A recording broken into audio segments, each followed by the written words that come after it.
But the same rules apply when I'm teaching it from a technical model to my athletes. Is we start first and foremost with posture. Posture is our setup, and we look at from ear all the way down to shoulder, hip, knee, and ankle. And what I do is I force the athletes to get tall on the down leg. So their non-working leg, I need them tall. And the reason why I do that is that way I can just scrape into the ground without blocking the heel into the ground. But the other thing is I get better activation of the gluteus medius. We all know that the gluteus medius does what? It abducts the hip. That's what it does in open stance. We talked about action of pronation, supination, and open stance, close stance. In open stance, the gluteus medius abducts the hip. What does it do in close stance? It supports the pelvis laterally, right? Gluteus medius not engaged, gluteus medius engaged. It gives us hip height, it gives us stride length, it gives us better symmetry and positioning of the hip to allow us to have better push and drive through the glute max. So they're going to be tall on the down leg, and from here I have them just brush. They just swing the leg back and forth because I want them to feel this slight extension, and then I have them pull into a light cycle. And all I'm trying to get them, a lot of times you'll see athletes that will work on these pawing drills, and they're always here, what is this? They're always locked in this hip flexion patterning.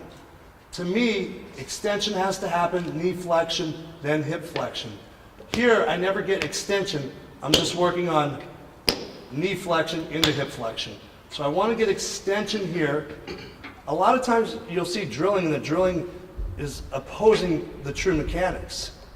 We push, and then we recover. So again, one more time.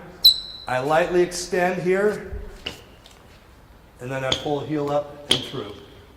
Now it's the same rules apply. I'm trying to teach a habit of not letting drift happen once I push through, because as we talked about, there's backside leaks. If I leak backside, what's going to happen front side? I'm going to be shallow on my thigh position. Everything's based around timing. So teaching the athletes anticipatory firing. Cycle, strike the ground, pull up.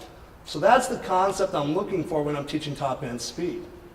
I still want my athletes to push through, want them to push through, but understanding now how quickly can I put the bullet back in the chamber. Right? This is pulling the bullet back in the chamber, this is hitting the hammer down. So let's go ahead and do this. Let's go ahead and just have a few of you just set up to the racks, and just think about one being tall on the down leg, and just feeling that pattern.